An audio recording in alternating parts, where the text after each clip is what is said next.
Hi, எல்லாருக்கும் happy new year. இன்றைக்கி என் daughter carrot halwa கேட்டிருக்கா.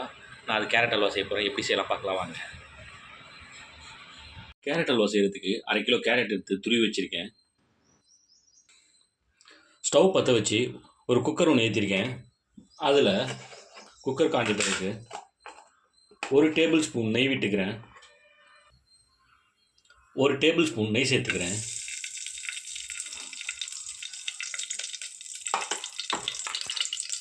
நெய் மெல்ட் ஆகிட்டு இருக்கும்போது கேரட் சேர்த்துக்கிறேன்.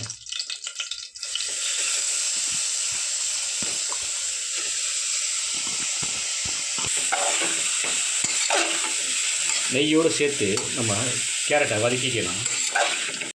கேரட் நல்லா வதங்கி தண்ணியெலாம் வெளியேற்றிருக்கு. இந்த நேரத்தில் நம்ம பால் சேர்த்துக்கலாம். நான் இப்போ 1/2 லிட்டர் பால் சேர்த்துக்கிறேன்.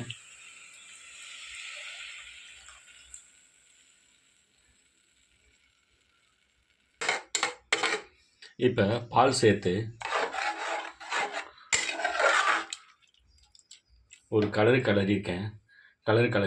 குக்கர் மூடி போட்டு ஒரு விசில் போட்டு எடுத்துக்கிறேன்.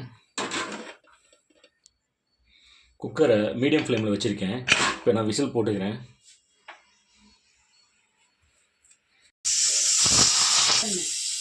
மீடியம் ஃப்ளேமில் ஒரு விசில் வந்தது. இப்போ நான் ஸ்டவ் ஆஃப் பண்ணிக்கிறேன். குக்கரில் ப்ரெஷர் அடங்கிடுச்சு. நான் குக்கரை ஓப்பன் பண்ணிக்கிறேன்.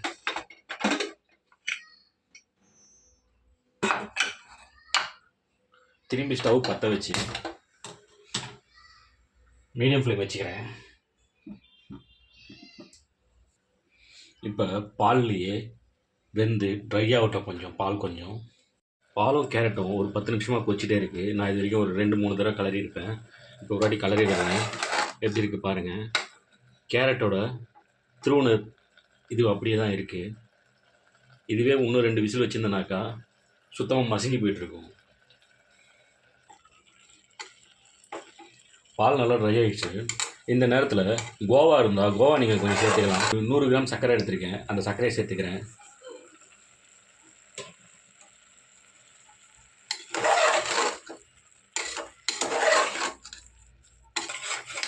நான் மில்க் மேட் ஒரு 2 டேபிள் ஸ்பூன் போட்டிருக்கேன். இந்த டைமில் நான் ஏலக்காய் பவுடர் லைட்டாக அரைச்சி வச்சுருக்கேன் சர்க்கரையோடு சேர்த்து. அதையும் சேர்த்துக்கிறேன்.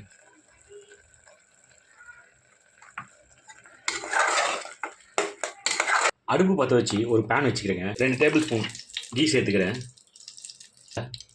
கட் பண்ண பாதாமும் முந்திரியும் சேர்த்துக்கிறேன்.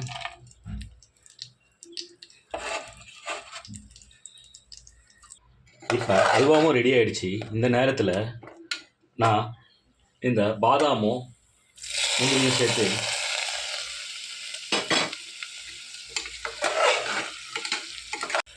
கேரட் அல்வா ரெடி ஆகிடுச்சு. நான் ஸ்டவ் ஆஃப் பண்ணிக்கிறேன். Carrot halwa ready. சாப்பிட வாங்க.